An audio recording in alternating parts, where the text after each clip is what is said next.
हाँ, मदद मांगी और एक बार नहीं 5 बार फ़ोन आया था 2018 के अंदर, जब वो सीएम की दौड़ में थे और वो एक तरीके से खुद ही आ गए, ये समझ लो कि मैं दिल्ली हूँ, अगर आप चाहें तो मेरी मदद कर दो। मैंने करी मदद। प्रदेश में जैसे जैसे चुनाव नजदीक आ रहे हैं, सियासी सरगर्मी तेज होती जा रही है। नेता लगातार दौरे कर रहे हैं, अपने विरोधियों को ललकार रहे हैं, तो कहीं कुछ नेता व्यक्तिगत बयानबाजी भी जमकर कर रहे हैं। प्रदेश में तीसरे मोर्चे के तौर पर अपनी जमीन तलाश रहे नागौर से सांसद और आरएलपी पार्टी के प्रमुख लगातार कांग्रेस बीजेपी को कोस रहे हैं। कांग्रेस और बीजेपी को कोसने के साथ ही वो लगातार नेताओं पर निजी हमले भी कर रहे हैं। सत्ता पर काबिज मुख्यमंत्री अशोक गहलोत, पूर्व मुख्यमंत्री वसुंधरा राजे के साथ ही बेनीवाल अब सचिन पायलट पर भी जमकर निशाना साध रहे हैं। फिर चाहे वो पायलट के टोंग से लड़ने का मामला हो या चाहे 2020 में बगावत का, बेनीवाल लगातार कह रहे हैं कि उन्होंने पायलट की मदद की और इसके लिए पायलट ने उन्हें फोन किया था।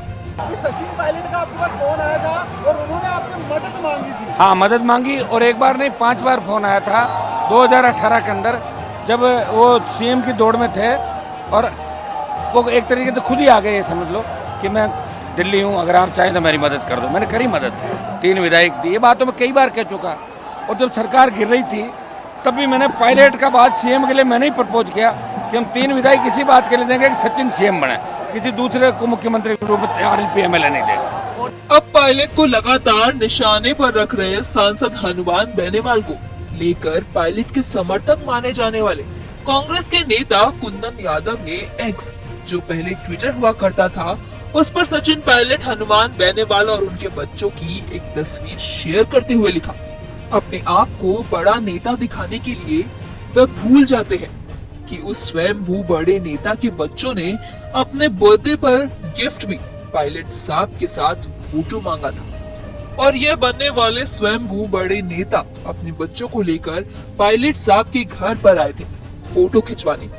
ये कहना तो नहीं चाहता था, पर जितनी जिद्दी भाषा का प्रयोग किया जा रहा है, तब याद दिलाना जरूरी है कि सचिन पायलट जी के बच्चों से लेकर बुजुर्ग और युवा सब दीवाने हैं। पानी का टैंकर और कांस्टेबल का तबादला कराना होगा तो पार्षद से कह देंगे, वही कर देगा।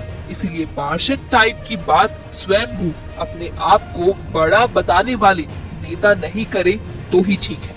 आपको बता दें, सचिन पायलट 2018 से ही लगातार सरकार में रहते हुए अपनी सरकार को घेरते दिखते थे। 2020 में पायलट ने कार्यकर्ताओं की मांग को लेकर जब अपनी पार्टी और सरकार से बगावत तक कर दी थी, इसी साल जब सचिन पायलट ने वसुंधरा सरकार के कार्यकाल के दौरान हुए भ्रष्टाचार की मांग को लेकर अनशन और पद यात्रा निकाली, तो हनुमान बेनीवाल ने उन्हें खुद की पार्टी में शामिल होने के साथ ही नई पार्टी बनाने की सलाह तक दी थी। बेनीवाल का कहना था कि अगर पायलट उनके साथ आते हैं तो वो 100 सीट जीतने का दम भी रखते हैं। अब सचिन पायलट फिलहाल अपनी नाराजगी खत्म कर चुके हैं।